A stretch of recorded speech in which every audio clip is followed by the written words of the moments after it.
Sveiki draugai, mes turim tikslą per 10 dienų aplankyti 30 Lietuvos vandenlenčių parkų. Taisyklės labai paprastas. Aplankyti 3 parkus per dieną, kiekviename iš jų praplaukti ir tiesiog gerai praleisti laiką. Vakarą lankėmės Elevate vandenlenčių parke Vievi.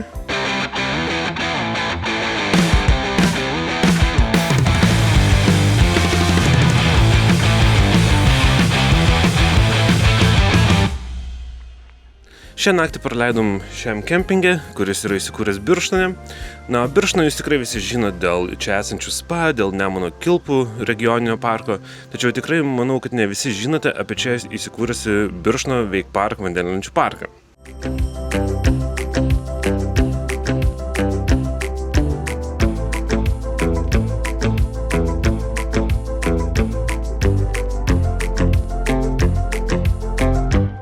Nors parkas ir negali pasigirti ilgiausia sistema arba daugiausia figūrų vandenyje, tačiau čia dėmesys išskirtinai yra skiriamas kiekvienam klientui. Pats parko savininkas ir vadovas Paulius jis valdo sistemą ir asmeniškai rūpinasi, kad kiekvienas žmogus iš vandens išliptų su šypsena ir gerai nusiteikęs. Kadangi visą naktį lyja, mums tikrai to reikia, tai keliaujam plaukti. Tai keliaujam dabar iš kempingo, iš mūsų namelio, kuris yra mums už nugaras, keliaujam į Wake Parką, kuris yra realiai kitoj pusėje tvoros.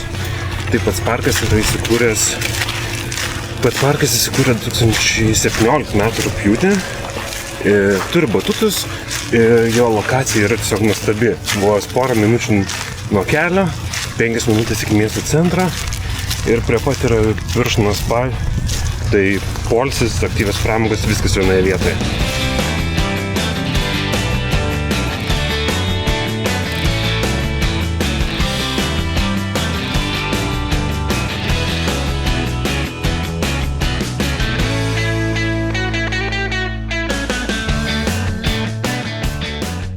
Labą dieną.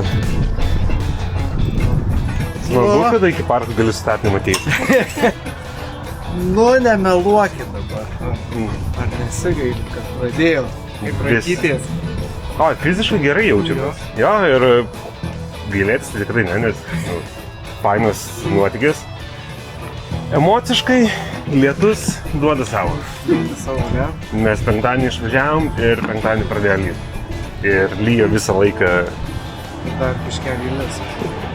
Panašu, kad per visą kelionę lis, bet iš kitos pusės tai galima matyti, kad wakeboardint gali ir ne tik šviečiant saulį, bet ir lyjant lietų, nes vis tiek apsirengia hidrokostiumą ir vis tiek sušlamti.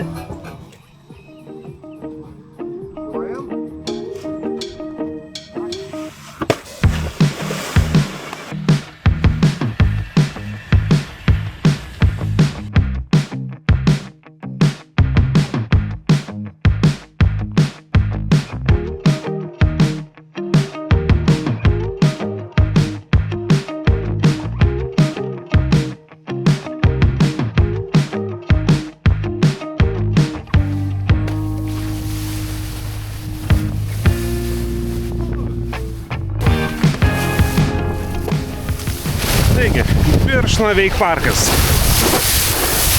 Man faina čionais, nes tas mažas boksas kaip tik suteikia challenge'o, kaip man greičiau viską padaryti ant jo.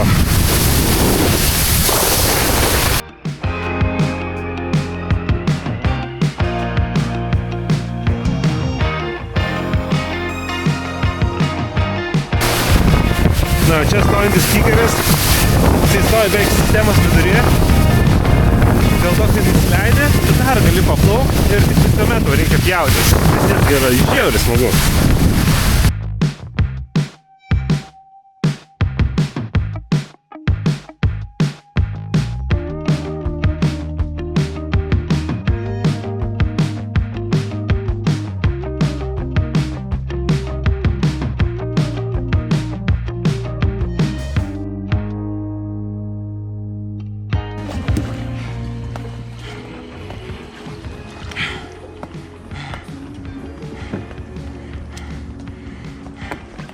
Kaip prasiplaukiai?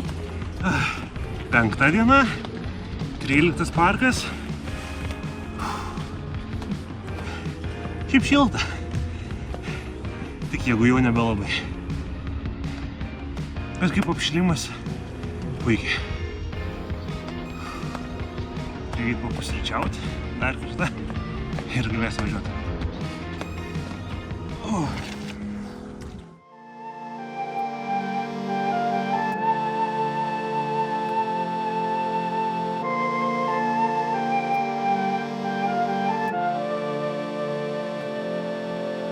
If I were you, I would have gone too.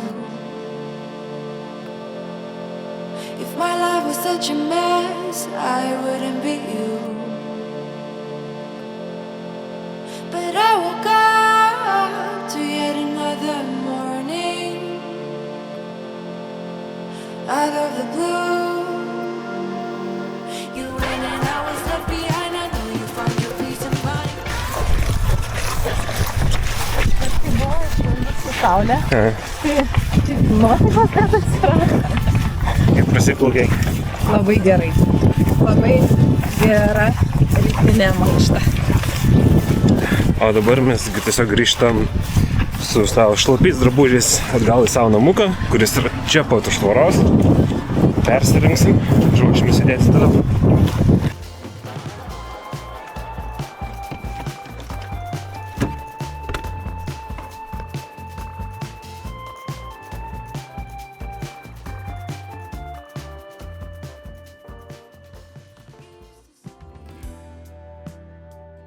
Action. 5 diena prasidėjo, pirmas parkas jau aplankytas.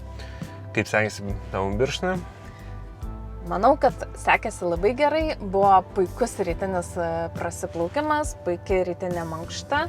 Ir į Birštoną visada labai malonu sugrįžti, nes gauni individualų Pauliaus dėmesį, tikrai pakankamai gauni dėmesio.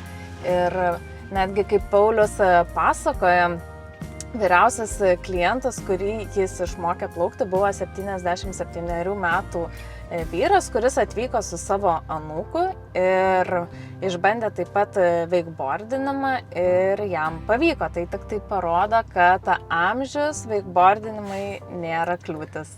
Dar turim pakankamai laiko, nes jeigu net 77 metų vyras išmoko plaukti, pirmą kartą pabandęs, tai O pats parkas, tai kaip ir sakėm pradžioje, tai neturi tas parkas ilgiausios sistemos ar daugiausiai figūrų, bet mano manimu, kikeris ir boksas yra viskas, ko tau reikia ir viskas priklauso nuo tavo kūrybiškumo.